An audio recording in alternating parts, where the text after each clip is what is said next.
All right, joining me now. Love having him on. Big fan favorite from Fox. He is Greg Olsen. Greg, how's it going? Yeah, doing great. Thanks for having me on. What's going on? Got week 8 here already, and there's a bunch of NFL topics I want to get into. A couple of broadcasting things. Let me just start with the broadcasting thing real quick because you're in this. I'm just curious because you're in this time now where your regular partner Joe Davis is off doing baseball. So I know you've been working with Adam Amin. I think you worked with Jason Benetti one week. As an analyst, is that strange? You can work with anyone. Do you need to do anything different? What's that like when your regular partner goes off and leaves you for a few weeks? Yeah, I think in the beginning it was definitely an adjustment, but I think now I've been doing this the last couple of years. I even did this my first year when I was with Burkhart. Obviously he would leave and go do the studio show, and that's where I first met. That's where I first worked with Joe Davis. So that's what introduced me to Joe, and then of course a couple of years later we ended up being paired back together. But over the years I've worked obviously with Kevin, with Joe, with Benetti now 2 years in a row. Amin I get more regularly outside of the first week when he's doing one of the series, one of the baseball series. But I really enjoy all these guys. Obviously Joe and I working together week in and week out, there's obviously a chemistry that gets developed over long periods of time, similar to what I had with Burkhart. But I'll say for Benetti and for Adam to be able to come in cold to a new crew, a guy like, both of them are calling other sports. They're calling college, Benetti's calling college and transitioning to the NFL. Adam's he's doing Bulls games. He's doing, one of the greatest baseball games of recent memory, that 15 inning, unbelievable game. And then the next day, me and him are getting ready to call a Panthers Cowboys game. I just have a lot of admiration and respect for how good these guys are at their job, the ability to move between sports, between levels. And then for me personally, I enjoy it. I think it's really good to not just get stuck with one format, with one partner. I've had a lot over the years, and I feel like all of them have been amazing in their own right. And I think it's made me a better analyst. I think it's made me more self-aware of maybe my shortcomings or where I need to get better to blend with different personalities. I think you can fall victim to one partner, and even if you have some warts and some things that I don't do particularly well, but your partner makes up for it or you compliment. Well, now all of a sudden you have different areas to compliment with different people, and maybe those same warts get exposed or some of your previous weaknesses you got to improve on. So I think it's made me better. I think it's made me more aware of the broadcast, more aware of what we're doing, working with different producers because Machesca's gone. I really enjoy it. All these guys have been awesome. They're so good at what they do. And it's been a great learning lesson for me personally. When you do the games with Joe Davis, do you guys go out every Saturday night, like for a dinner, or do you stay separate? Yeah. How does that work? Yeah. Yeah, we do it with whoever. We have a big part of our crew is that Saturday night dinner is, unless somebody's getting in late because of previous travel or something, we try to stay as true to Saturday night, the whole crew going out for a nice dinner in the city and just spend time together. And, of course we talk open, we talk the game, but we also just talk NFL. We talk college. We talk no football at all. We just get to know each other and, to spend time with Pam and, obviously Joe or Benetti or Adam, whoever it is, our producers, our directors, our BAs, our AD, we try to get as many of the crew as we can together. And no different than when you're playing, right? Those are the moments where people really connect. Those are the moments where people really bond and form relationships. And I think it's evident on the broadcast when people do care about each other and when people are pulling for each other and when everyone's in it for the entire group. And a lot of that is formed at those dinners, at those meetings, the casual moments around the hotel. That's something that we take a lot of pride in. We put a lot of importance in. And it's probably been one of the highlights of doing this job over the last handful of years is just the amount of people we've been able to connect with on our crew and relationships that we've been able to form. I'm so tempted to make a Mark Sanchez joke right now, but I'll keep it classy. I won't put you on the spot, but let's have everyone behave the night before games. Appreciate that. Yeah. I wanted to my mission when I had you on this week, I want to avoid getting into the whole Brady thing because it's been done to death. I can't imagine. You must be so sick of talking about it. One thing I'm curious about, though, that ties into it a little bit is, are you, I don't want to say, are you aware of how popular are? Because that's a ridiculous question. But what I've noticed doing what I do is fans seem so invested in your future. I do a mailbag like every 2 weeks for sportsillustrated.com. And I always open it up to I get questions submitted from social media. And there isn't a week where I don't get, what will happen with Greg Olsen? When will Greg Olsen get a number one job? And it's like, I'm sick of giving the same answer. I'm sure you're sick, but I don't know how much you fart around on social media and all that, but like, are you aware that fans are so invested in your future? And like, it's got to be a cool feeling because usually people who do what you do get crapped on for the most part. Yeah, I think there's a lot of elements to it. I'm sure there are a lot of people that don't like my broadcast or are happy that I am not calling the top game. I think it's so easy in today's day and age to fall in love with someone, fall in love with yourself. And I think it's so easy in today's day and age to be just an eternal pessimist and think everybody stinks and you never have anything nice to say on social media. You never have anything nice to say about whoever's the broadcast team or whoever the coach is or whoever the quarterback is. I think we live in such a world where those voices typically are the loudest. I think everyone wants to be liked. I don't think there's anyone in the world that like strives to be the enemy of anyone. At least I'm that's not my personality. Like I don't enjoy that, but I also don't call the game trying to please anyone. I'm sure there's been games where people haven't liked everything that I've said about their team, their quarterback, their coach, decisions. I try not to ever be personal. I more just talk about decision-making and strategy and gamesmanship and performance and whatnot. And then I'm sure there's games that people come away and they're very happy with what I say. And I really try to make sure I remind myself, my job is to be fair. My job is to be interesting. My job is to paint a picture on top of the game that is maybe a little bit different than what the picture is showing me, right? I can show a nice throw and a nice catch. With these cameras nowadays, I don't even have to say anything. And we could really put a pretty picture on the screen to show people what's going on. But what I think our crew has really tried to do over the years, and this is something that we've been intentional on, is like, how do we take it to another level that people come away from the broadcast feeling like they've been informed, they've been enlightened, they've been entertained, and really added value to not only what am I seeing, but why am I seeing it? What's the conversation to what I'm seeing? What's the other side of the picture that maybe I'm not considering? And I'm sure some people like it. I'm sure some people think I talk too much. I'm sure some people hate when I call their team's game, love when I call their team's game. I think that's very common in this environment. I hope fans leave our game saying he was fair, he was interesting. It was whether or not you liked particularly everything I said about your team or coach is probably never going to be 100%. But I appreciate the support that I get. I hear it when I go to stadiums. I hear it walking around the street. I think a lot of people are starting to get to the point where they don't even remember that I did once play. I think people just recognize me more as a broadcaster, which is kind of cool. But yeah, I try not to fall too in love with, you can't fall too in love with yourself in this world because it could be very humbling. And you could be the hero one day and tomorrow the entire world turns on you. So that I try to remind myself of just do my job, be as good as I can at it. And opinions are going to be widespread no matter what you do.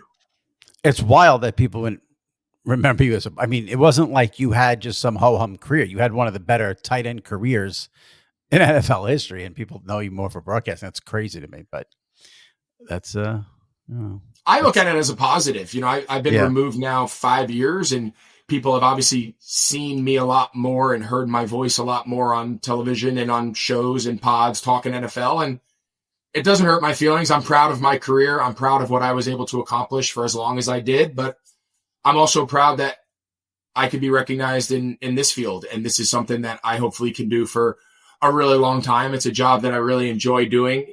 It's both equally challenging and exciting and new, but also this is what I love. This is what I know. This is my world. I've lived my entire life, which is football, and sharing that with millions of people every weekend is something that I don't take lightly. And I really cherish it.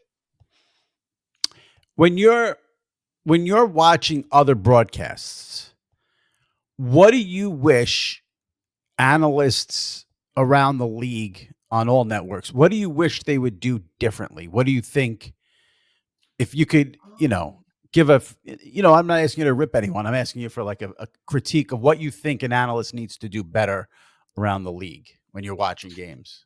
Yeah, I'll be honest. I watch games a lot differently now. I don't get to watch as many of the Sunday games. Like I don't get to sit on my couch, obviously, and watch the game. So I make sure I watch Monday. I make sure I watch Thursday, because they're really the only games that I can really sit home and truly watch and enjoy. And as much as I'm watching the football, when I was a player, I watched and I always made sure I knew where the tight end was on every play, especially if it's Kelsey and Gronk or, whoever the guys were at the time.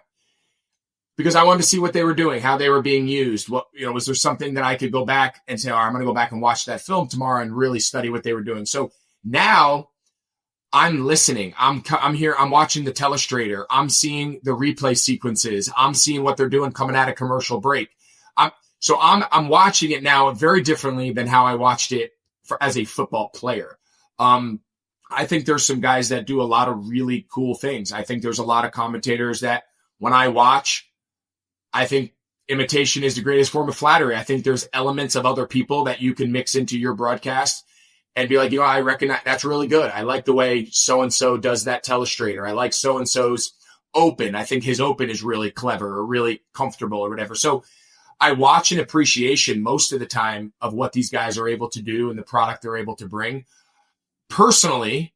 And so I don't even know if this is a criticism of other people. I just know personally what we try to keep in mind is everybody's eyes are on the ball. And I think sometimes it's very easy as a commentator to make all of your analysis about the ball, the throw, the run, the catch, inbounds, out of bounds, touchdown. It's very easy to become obsessed with the ball. There's a time where the ball is all that matters. And there's a time where the story going on around the ball, and again, this is just my opinion, the story going on around the ball is more important. It's more interesting. Yes, it was a nice throw and a nice catch, but I want to show you what the offensive line did repointing the mic because they knew that he was the one coming, and all of a sudden they slid the protection. Instead of Josh Allen getting hit in the back of the head, he hits a 25-yard dig across the middle of the field on 3rd and 8. Like, I think painting that picture is super interesting. I know people not everyone loves analytics, and I'm not even talking commentators. I'm just talking about people in the industry. Yeah. I think there is a time where analytics and 4th down conversion rates and goal to go situations and how the goal to go situations are now tied into the new kickoff rules. I think sometimes the game within the game, again, me personally, I found very fascinating. I think the conversations going on in the headset, I think the conversations going on between coach and quarterback, coach and play caller about how to manage timeouts, about when to get down, there's so much beauty to the game of football in its complexity of decision making that we try to spend as much time as it allows on those elements. And not to say other people don't, but those are things that I found just through doing it that can maybe add a little bit of a different texture to the broadcast that I think people come away and go, that was really interesting. I'm glad someone finally explained that to me. Football season is in full swing, and Underdog is the best place to get in on all the action. Playing Underdog is easy. Just pick whether your favorite players will go higher or lower on stats like rushing yards, receptions, touchdowns, and more. This week, I got 2 hires I'm definitely going to play. I'm going to go higher on Josh Allen passing TDs. Bills coming off a bye, coming off a loss. I think they try to get right. They're at Carolina. Not a great defense there. So look for Josh Allen to go higher on his TD passes. Also going to go higher on TD passes for Aaron Rodgers, simply because Rodgers will be playing his old team, the Green Bay Packers, on Sunday night. I think Aaron gets motivated for that. Higher on Aaron Rodgers touchdown passes as well. Download the app today. Sign up with the promo code Sports Illustrated to score $100 in bonus funds or entries when you play your first $5. That's promo code Sports Illustrated. Underdog. Make picks. Win money. Must be 18 plus, 19 plus in Alabama and Nebraska, 19 plus in Colorado for some games, 21 plus in Arizona, Massachusetts, and Virginia, and present in a state where Underdog Fantasy operates. Terms apply. See assets.underdogfantasy.com/web/play and get terms _DFS_.html for details. Offer not valid in Maryland, Michigan, New Jersey, Ohio, and Pennsylvania. Concerned with your play? Call 1-800-GAMBLER or visit ncpgambling.org. In New York, call the 24/7 HOPE line at 1-877-8-HOPE-NY or text HOPE-NY 467-369. What I appreciate the most about what you do is I feel like you more than any other analyst gets into the strategy, 2-point conversions, timeouts, go for it on fourth down. And, because I think what's important is, as I'm speaking now, not as even a media critic, but as a fan, you don't want the analyst to just give you hardcore football for 3 straight hours. I like when the person in the booth talks in a way that's reminiscent of how I'm talking to my friends who I'm watching the game with. So if you're watching a game, the situation comes up, I'll turn to my buddy and say, they got to go for 2 here. I like when you guys do it. You seem to do it more than most. I think my theory is that, and then this is the media critic part of me, is I think a lot of analysts are nervous to get into strategy because if they make a mistake, they're going to get ripped. You got to just let it fly. And if you get ripped, you get ripped. You seem to do the strategy stuff more than anyone, which I appreciate. And there may be times I don't agree with your strategy, but I love that you give us that. I want more across the board on that. Well, I appreciate it. And again, I don't always have it right, and I don't always pretend to have all the answers. I think a big part of our job is to present the options to the viewer. Now, if there's a stone cold in my mind, in my heart, there is no choice. There is no question what I would do. I'm going to say it. And if it turns out that strategy that I said is contradictory of what the coach does, and it ends up working out for the coach, that's okay. Because I've said multiple times on air, the result of a play does not justify the decision. You can make great decisions and it doesn't go your way. It doesn't mean it was the wrong decision, and obviously vice versa being the same. I think a part that we try to do, and certain games certainly allow for this more than others, right? If you try to just force it down people's throat in a game that's not overly competitive or the situation's just not right, now you're just trying to force something that's not there. But in certain games, these situations are not just interesting, they're critical to the remainder of the game. So it gets into the point of how do we get out in front of the game, right? There's 2.5 minutes to go in the game. Tell me what the final 30 seconds might look like. Why is what I'm doing now at 2:30 with 2 timeouts in the fourth quarter? Tell me why that's going to be relevant 5 plays from now, right? Anybody can say this moment in time, here's how much time, here's how many timeouts. Why does it matter? Why does it matter that they blew one of their timeouts coming into the third quarter because they had 12 men on the field and now they're on defense and they can't get off the field because they can't stop the clock again? Right. Tie all that together and then say, okay, how is that going to impact the remainder of this game, not just this moment in time? I think that's what we try to do. We've been fortunate in the last couple of years. We've had some really cool moments that have popped up that have allowed us to dive into some more of these. But whether people like it or not, the game of football is being played beneath the surface, right? It's still running, blocking, tackling, big, strong guys, physicality. All of that is never going to change. But whether people want to accept it or not, the game of football beneath the surface is being played at a very sophisticated, analytical, heavy decision-making. And these decisions are not being made in real time in the moment. They are being mapped out in meeting rooms, in boardrooms by really smart people. Every possible scenario and situation is being mapped out in advance. I want to bring people into what are those decisions. What is this side of the coin and what is the contrary? And maybe both sides have valid arguments, but let's just present it to the viewer and say, here are the 2 ways you could take this. Here's why some school of thought is this. Here's why the other school of thought is this. We'll let the game will play out regardless of what I say. It's not impacting anyone's decisions. But I think for a viewer to get into the head of these coaches, to get into the head of these decision makers and kind of pull the curtain back, I find fascinating. I think a lot of people find fascinating. And it's something that we're going to continue to try to bake into our broadcast any chance we get. So when you see a game like the Denver Broncos and New York Giants on Sunday, do you say to yourself, "Oh, I wish we had that one. Oh, I wish I was in the booth for that." I mean, you could have a field day with that fourth quarter. Oh my God, right? Because again, I'm watching it on my phone. I'm watching on my phone, sitting in the airport, delayed. The game was 19-0. They go for 2, and I'm scratching my head saying, "Why are we going for 2?" Right? I think at the time it was the third quarter. Why are we going for 2? Right? I always have this idea like it's a point accumulation moment in the game, right? Like mostly through the first 3 quarters, get every point you can. I think to try to make it 19-21 to undo the missed PAT from the previous. I think it's so early in the game. Accumulate points. Now, fourth quarter, last half of the fourth quarter, yes, now you're playing the scoreboard, right? You're playing your opponent's score. So that's something you want to dive into. Chase points, don't chase points. Again, I didn't watch every snap. I would have been saying early through the whole fourth quarter, and maybe the broadcast did. I didn't have sound. I was watching it literally in the airport. But just generally speaking, when are you snapping it on the play clock? Remember, they spiked the ball. Denver clocked the ball after that last completion with 2 seconds left. So all I'm asking myself is, if I'm the Giants, in that entire fourth quarter, could I have done anything to make the clock run for 2 more seconds? And now all these coaches around the league are learning these lessons now from other people's struggles, which is very common, right? Like you borrow other people's mistakes, and that's how you avoid doing it yourself.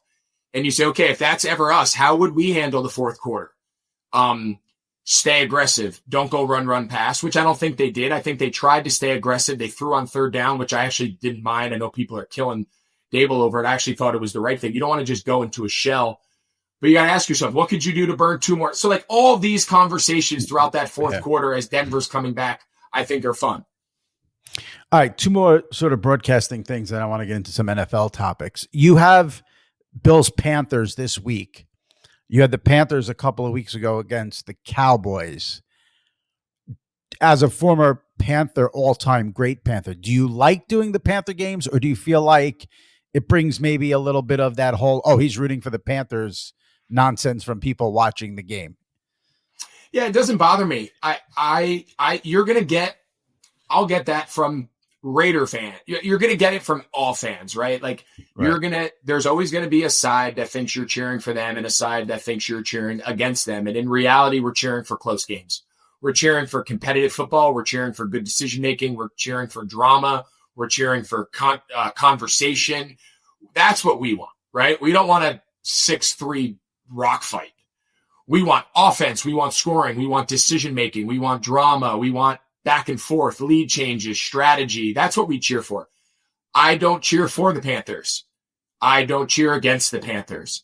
I don't, you hear a lot. How can you not? You don't want to see the Panthers do well after you spend all. I'm talking about the games. Oh no, I want the Panthers to win. Yeah. I'm sorry. I'm talking about when I'm broadcasting the game.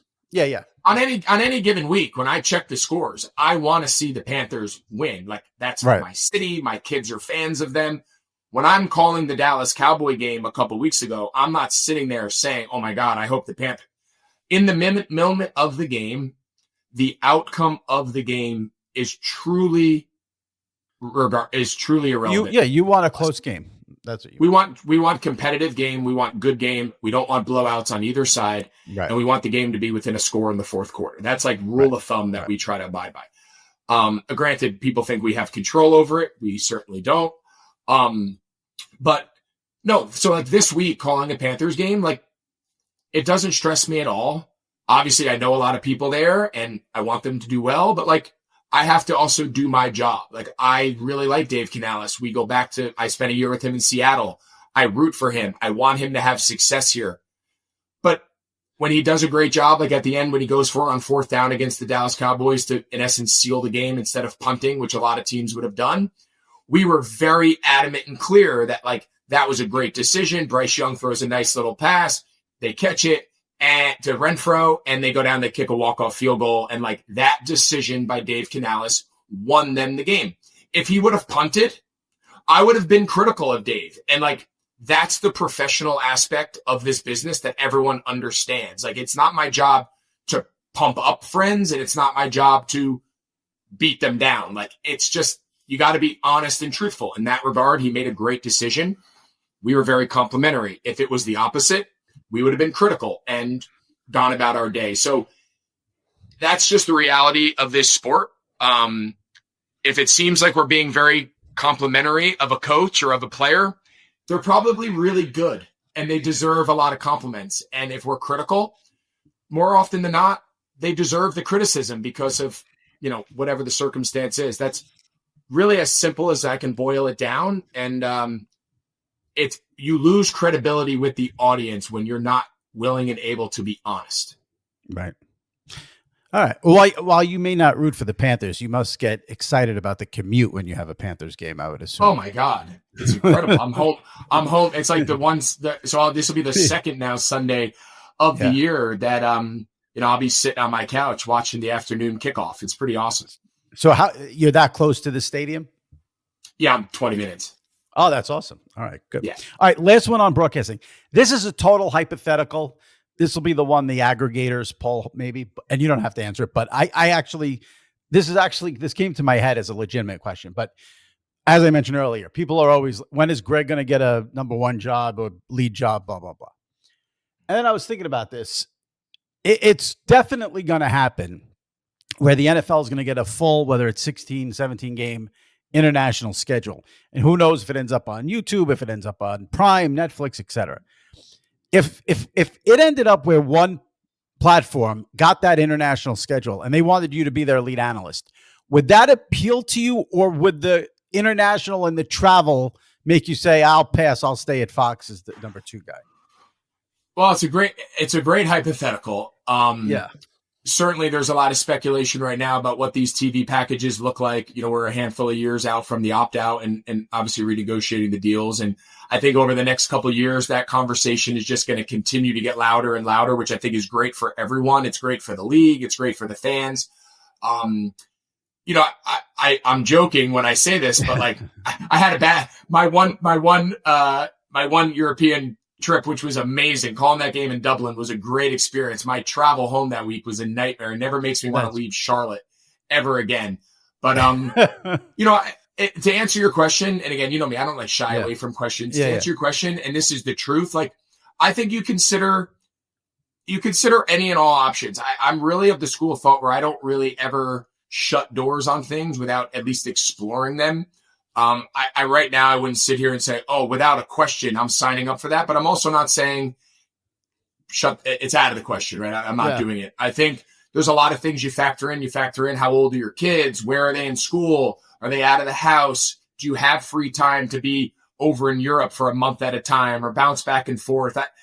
I think there's so many factors that go well beyond the professional aspect of the job. The nice thing for me, it's always, I love the job that I have right now.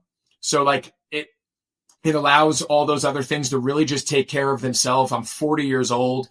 My hope in my brain, if people will have me, is to do this for 20 years. So what that time period look like, what happens, but who knows? Yeah. I really enjoy calling games right now with Fox. I love my crew, Joe, Pam, my guys, like, we have a great crew. We've gotten great games. We've had drama. We've had great matchups. We've had an awesome, give or take, we'll call it a first rough, little less than half the season. I don't feel like I have to go chase anything to prove anything. How that whole landscape unfolds over the next couple of years will take care of itself. Yeah. And then as those opportunities either do or don't present themselves, we'll make decisions what are best professionally. We'll make decisions what are best personally. And that personal aspect of it is very important to me.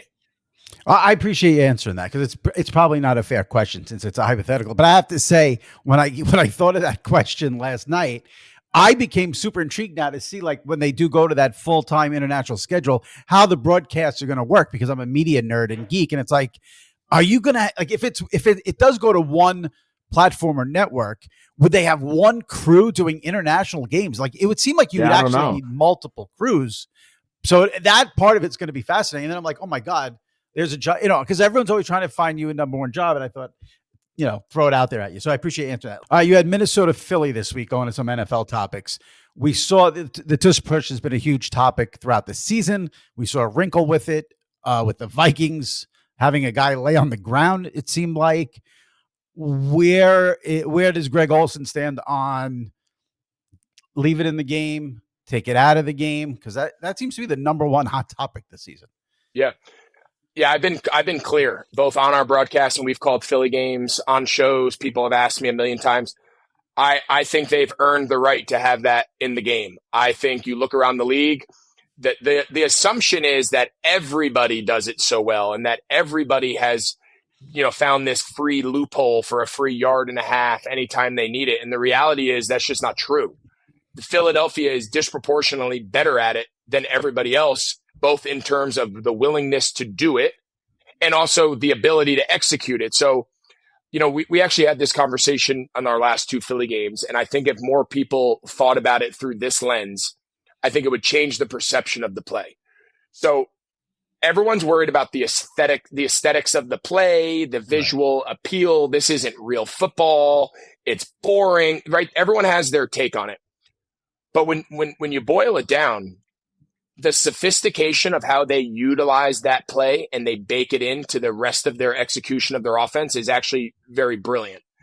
They know starting at like the minus 40 yard line for that 60 yards of the field, when they get the ball, it's 1st and 8. If you told every single offense in football, hey, instead of 1st and 10, it's 1st and 8, you only need to get 8.5 yards in the first 3 downs, because you, in essence, get that first down in your back pocket whenever you want. It changes everything you have to be.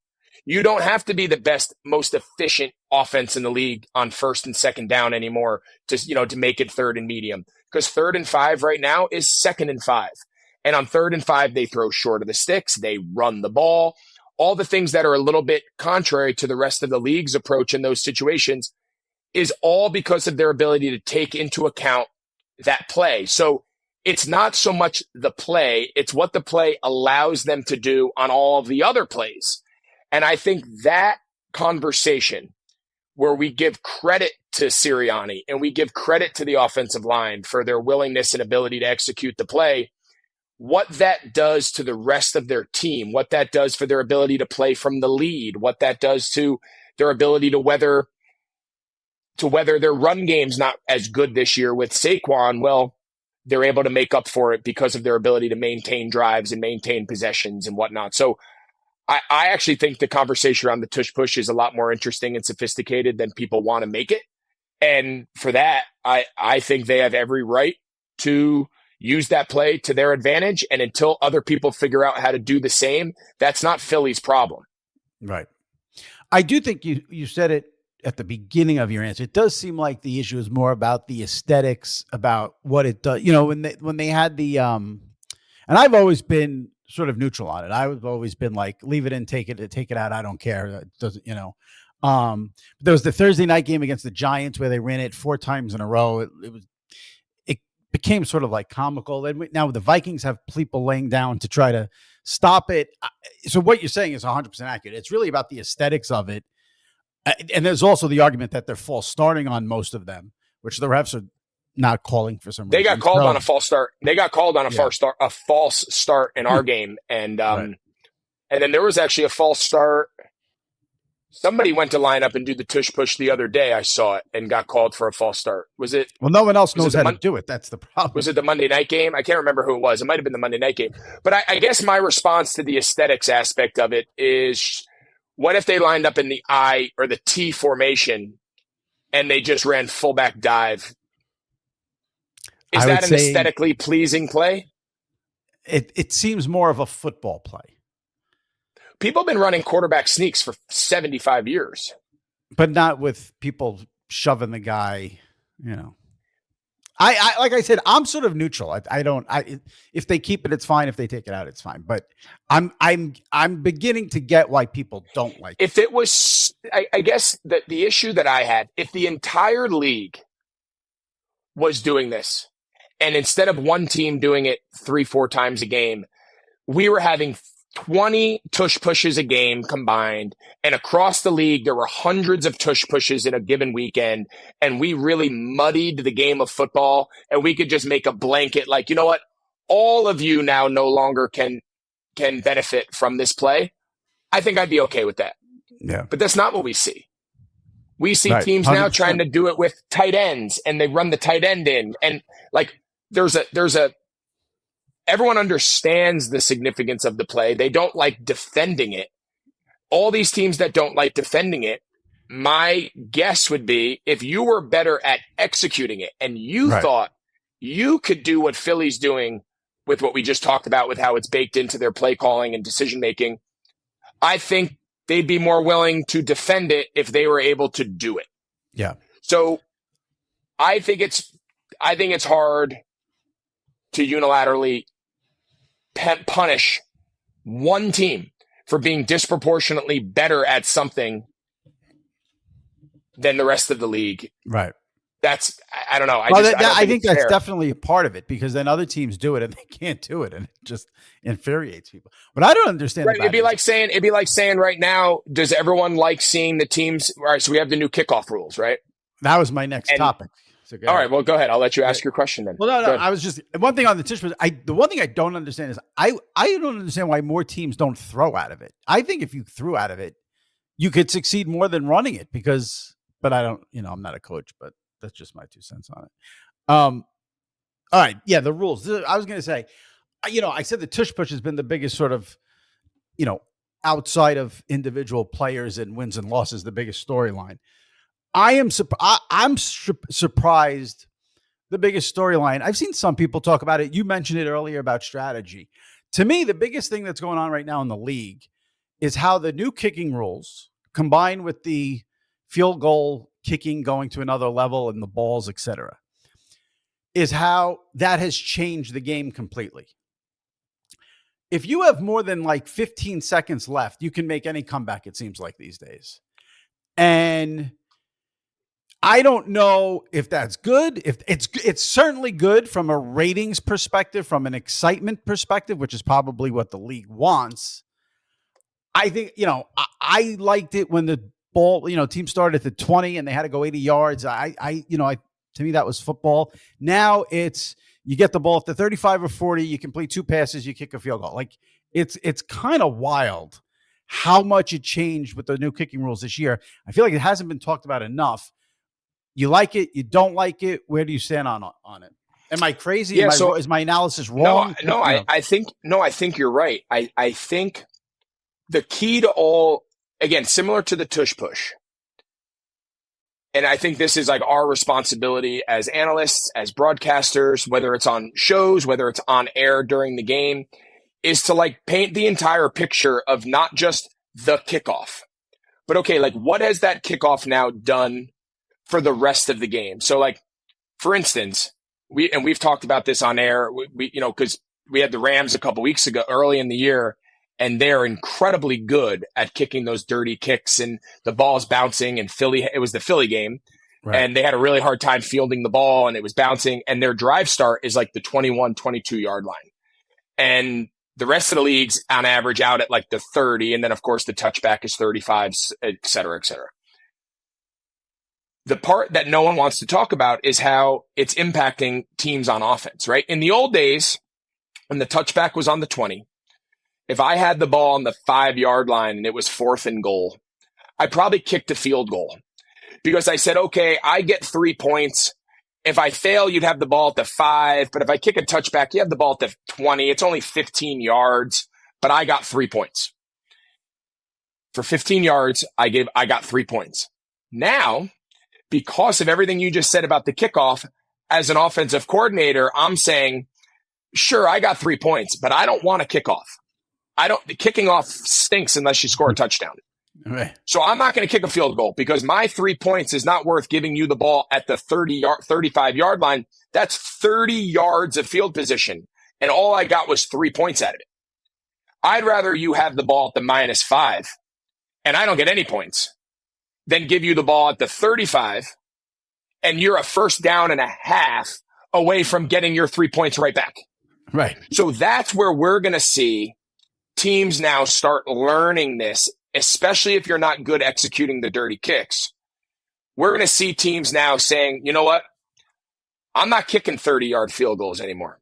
Right. Those days are over because I don't want to kick off. Right. So that is going to be a fun strategy. We're going to see more fourth down tries. We're not going to see as many field goal attempts. I think we're going to see long field goals and game-winning field goals. I think the days of kicking 35-yard field goals in the second quarter of a game, unless it's 4th and 20 because you had a penalty, if I was a head coach, I would have a blanket rule. We don't kick 35 and under yard field goals unless it's to win the game or at the end of a half, or we just got so behind in fourth down, it's like 4th and 12, 4th and 15, and we're just not going to get it. 4th and 5 and less, anywhere inside the 20-yard line, if I'm the coach, I'm going for fourth down in neutral situations. I don't want to kick. Field goals get you beat, and kickoff is no longer the advantage it once was. That's fascinating. That's fascinating because it makes a lot of sense. But the question I have is, and I don't mean this in a negative way towards the coaches, but for me, it doesn't seem like the coaches have caught up to this yet. Like, it doesn't seem like most coaches, I don't paint all of them in this picture, but I feel like most coaches still don't understand. If you give a team now the ball with 30 seconds or, anywhere in like 30 to 40 seconds, 50, they're coming. The other team's coming back at this point. It seems like it happens way more often than not. The coaches need to catch up to it, seems like. Yeah, the starting field position obviously is critical, and kickers have gotten really good. And obviously there's a lot of conversation about the rules with the balls now that are very different than when they used to be a K-ball, and the kickers now can have control of the ball all week to do whatever they want to do to it. So, like, the question is, like, would people ever say you don't want comebacks? You don't want 65-yard game-winning field goals? Like, I actually think it's great television. I think it's a great media product. We called that game in week 2. I think it was week 2. Dallas, they settled for a 64-yard field goal at the end of regulation to tie the Giants. Right. Like, even saying those words on air. Now, Brandon Aubrey obviously is a unique kicker, but like, they got the ball, give or take, to the logo and stopped trying to advance the ball to set up a game-tying field goal that he split down the uprights to force overtime. That's pretty fun. Like, that's a really fun product. That's a really entertaining product. So I don't see that changing. I'd be shocked. Like I said, I think field goal kicking nowadays should be, you got to be really good at extra points, and you better be really good at 50 plus. Everything else underneath, if you're going an entire game kicking a bunch of 35 to 45-yard field goals, unless your defense is incredible, or you've just had a game where you've forced a lot of takeaways or something, you're probably going to lose. And we saw it in the Philadelphia-Minnesota game this last weekend. Minnesota got down to the red zone 6 times. They kicked they scored 1 touchdown. They kicked 5 field goals, and they lost. I know I want to give you a chance to plug it too. I know you have the youth sports podcast, and youth sports is very important to you. So I want to give you a chance to plug it, and if you want to say anything about it. But how do you not have you should have a separate strategy podcast, a separate Greg Olsen strategy podcast. I've considered it. It's funny you say that. I've actually had some conversations with a really good buddy of mine. JJ Jansen is the long snapper of the Panthers. He's in his 18th year. 17, 18, I want to say, I don't want to do him justice. When you get up to 18, every year matters.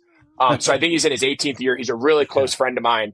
We talk multiple times a week about situations that come up in other games. My game, hey, did I handle that right? Do you think what I said was right? And him as a sounding board has actually been really good, both me just working through my creative process, but also educating me on things that maybe I'm not considering. And me and him have actually had the conversation about whether or not you could do like a recap, like a Monday recap, and say, okay, here were all the strategy moments of the NFL season. I would love that. Yeah. Here's the issue. You got to be able to show the video, right? You have to be able to show the clips, show the moment. Yeah. And, we've seen all the controversy with Dan and guys. Right. That's easier said than done. So I think that would be a big part of the show that wouldn't make it. It's one thing for me to sit here and say fourth quarter, 2.5 minutes, and you're like painting a picture, but no one has any idea. They can't see it. Yeah. I think that would be the biggest hurdle, but I think there's a big appetite and a big audience for people that really want to dive into the weeds of football decision making, and it's not for everyone, and that's okay. Yeah. But me and him have had that exact. It's funny you say that because we've had that exact conversation multiple times over the years. Yeah, I love the strategy stuff, especially once you get inside 5 minutes of the fourth quarter. Let me throw one at you. This is just for shits and giggles because it's not really that important, but it's a strategy thing because I saw it and it was the first thing that came to my head. On Sunday, I'm sure you saw it after the fact, on social media, everyone went crazy and loved what Mahomes did, where they tried to draw the Raiders offside. And he said, this never fucking works. And then he got them to go offside. Yep. When I saw that and everyone's going crazy, my thinking was, okay, that's brilliant. Why are you doing that against the Raiders? So you're going to annihilate. Like, why wouldn't you save that for like 2 weeks from now when you're playing the Bills or something? Yeah. I mean, it's a good question. Okay. I think Andy Reid, first of all, I think it's brilliant. I think Andy Reid over the years has shown, you could say the same thing about they've had some really creative 2-point plays. They've had some really creative goal to go plays. They've done the huddle where they spin around in a circle. They've started games in like throwback formations. So I guess you could say the same thing. Like, man, that was such a great 2-point play. That was such a great goal to go play. It wasn't the game winning play. Why'd you waste it? So I think they have a really open, creative process in Kansas City. We've covered them for years now. We called their Super Bowl a couple years ago when they beat Philly. Like, spending time with them, talking to them, Andy really allows his guys to be creative. And if they have a unique idea, he'll consider it. And he's clear. He's like, it doesn't mean we're going to do it. He's like, but they've earned the right. Certain guys have earned the right for me to listen to their ideas, no matter how wacky they are. So again, who came up with that? I'm sure at some point someone's going to ask them and we'll find out the origin story of that. But it was brilliant. And now they're going to have everybody guessing the rest of the year. Is what Mahomes saying real? Is what Mahomes saying a decoy? Is it to throw us off? Like, now you're almost like in everybody's head that something as simple as 55 is the mic. Well, maybe 45 is the mic. Yeah. And they're like, it's amazing how the gamesmanship of the NFL can seep into your brain, and like coaches start chasing ghosts, players start chasing ghosts. So I'm sure Andy has some things up his sleeve off of that. But yeah, I saw it too. It's amazing how many times as a broadcaster, the second a team lines up, I say they're not snapping the ball. Right. You can tell the body language is fake. The motions are fake. Everything's overanalyzed. Everyone's pointing. The guy going in motion is like a ping pong ball. Right. It doesn't look like a normal play. But now I'm thinking to myself, if I'm a coach, I'm going to overdo some elaborate shift in motion. And then on the third set hut, we're going to snap the ball. So now as a broadcaster, I'm like, well, maybe I'm not so sure anymore that I could recognize it, because if I'm a coach, I'm going to probably play the whole show you one thing and do another. So I love all that. Like, that's the gamesmanship of finding an advantage in the NFL. And there's a reason these guys are as good as they are. It's funny. It's so funny you say this. I probably shouldn't say this because you're going to think I'm just the biggest idiot on the face of the earth. But there was one time where someone asked me, like, for a column, like, what would you change about the NFL, or what rules would you change? And I said, when a team tries to draw another team, when they fake the draw offside, if they don't get it, it should be a 15-yard penalty.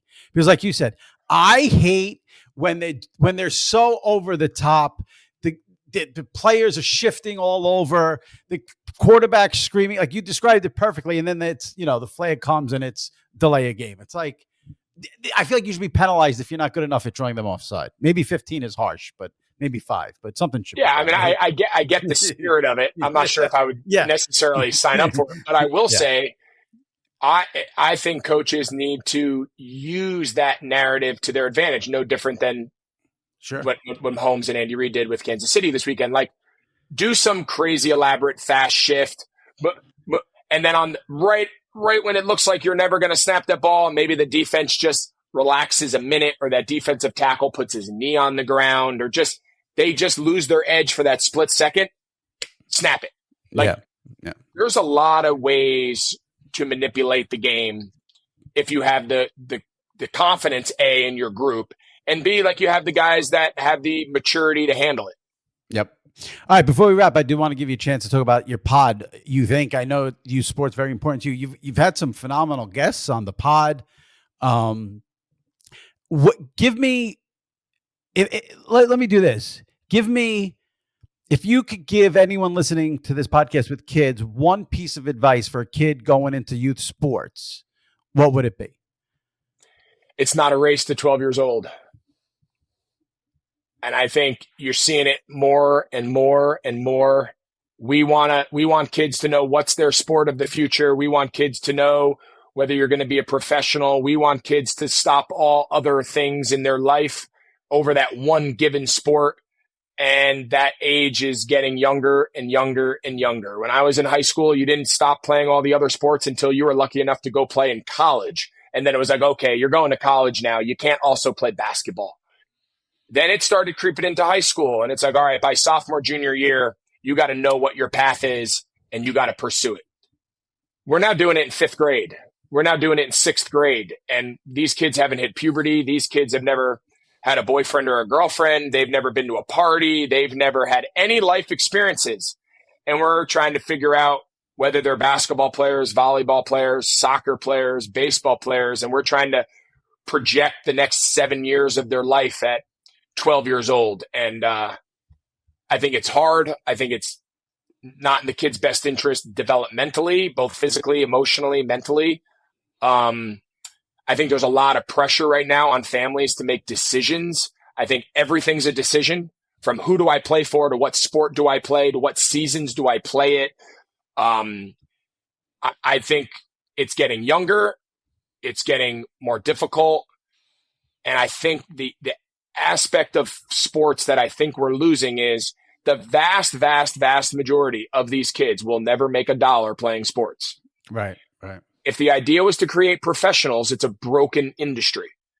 But that's not the beauty of sport, right? The beauty of sport is we're creating people that have to go on and live 65 years post-sport and just be great husbands and great wives and great employees or bosses or whatever. Just be a normal human and just go out and be a good person and go out and be a good member of society. And I think we've lost a little of that. I think the pendulum's starting to swing back. We see it. There's a lot of really good now going on in youth sports that we also try to highlight. Good. But I think finding the balance between it's okay to be competitive. We are ultra competitive. If you go on our site, you go on our Instagram at YouThink or my personal page, like we video our youth football games, our middle school football games. Like we're intense. We coach hard. We compete. We play to win. We are not taking sports casually, but we're also starting from the fact that we can be competitive and we can be intense and we can teach these kids the sport, but we need to do it in the context of we're not trying to make professional football players. We're trying to get these kids ready to go to high school. We're getting these kids ready to grow up and be men and grow up to be, because obviously it's football, but we do my daughter's team where we're teaching these girls how to value themselves and how to be confident and all the challenges of being a teenage girl. So like we see it in both areas, having boys and girls in our house. And I think if we kept that as the overall message, everything else would be a lot easier. It's got to be so hard. Listen, that age is hard enough. I think also from what I can see too, when you're dealing with kids that age, 11, 12, 13, 14, it's so hard to say something that when you're at this age, this should be done because they're all at different levels of maturity. I mean, there's 12-year-olds who have a maturity of a 18-year-old and a 12-year-old who could be as mature as a 10-year-old. Like it's, and then throw in the phones, the social media. Like I feel for kids these days. It's got so much. It's crazy what they have to go through with the phones and all that stuff. All right, last thing here before I let you go, and it's very important. When I was doing the research, I went on Twitter. I searched your name. I said, let me see what people are talking about with Greg. And of course, you get the whole, great analyst, the best analyst, should be the lead analyst, great analyst. And then everything else was about your hair. People are very concerned about the Greg Olsen flow these days. I guess there were a couple of weeks there where things were really long and shaggy, and people just could not stop talking about the hair. Now you have a hat on right now, but what is the look for this? There it is. Yeah, there it is. Yeah, I've seen it all. I've seen that he has a wig. I've seen that he needs a haircut. I've seen that he looks like Dexter. Here's the reality. I probably need a haircut. I am just my personality, how I've always been. Like, I'm a super casual person. I wear hats and hoodies. I don't spend much time, if any, worried about what suit I'm wearing, my hair. Sometimes I forget to shave. Like, it's just not I just don't really spend probably as much time as I should. Right. Certain games I'll go walk around in pregame and it's windy and my hair gets blown all over. And then I come back up in the booth. I kind of do this with my hands and I'm like, let's talk ball. Like, let's just go. I'm not in a fashion show. I'm not a model. I'm here to talk football. I'm here to have a fun time. I'm sweating. Typically in the booth, like, I'm in a full sweat. My button's untied. My sleeves are rolled up. My hair is a mess. Like, I don't know. It's just, yeah. There was a great tweet that was like, they had a picture of you like doing the intro with, I guess, Adam. And someone's like, oh, Olsen looks like he just came from a bet. Here it is. Why does Greg Olsen look like a guy who just got fired from his job and is hashing it out at the bar at the end of the day? Yeah, I've I love gotten the that a lot. creativity. The creativity is what. Yeah, I respect. I think people are funny. Like, it doesn't bother me in the slightest. Sure. Like, I almost don't want to get a haircut because then it looks like I'm getting a haircut because of other people. Like, it's one of those things. Like, I'm just going to lean into it. Right. But listen, the internet is funny. I have buddies. I have family members that like send me funny things. Like, there was a funny story. I can't remember where it was a couple years ago where it was like, Greg Olsen, Adam Amin look like they're solving like a murder mystery. And then when you saw the pictures, you're like, okay, that's kind of funny. Like, it does kind of look like that. I'm in a sweat. My button's untied. My tie is down to here. My sleeves are rolled because we were probably calling a game in Tampa and it was 1:10 in the booth. And I'm just a mess. Yeah. I don't know. I'm into the game. I'm passionate about what I do. I talk a lot. I talk with my hands. I'm sweating. I don't know. It's who I am. It's what I do. And, I don't know. I don't really spend much time caring about my suit and what I look like and my hair. I don't know. It's just not who I am. I really couldn't give two shits. It makes for good fodder though.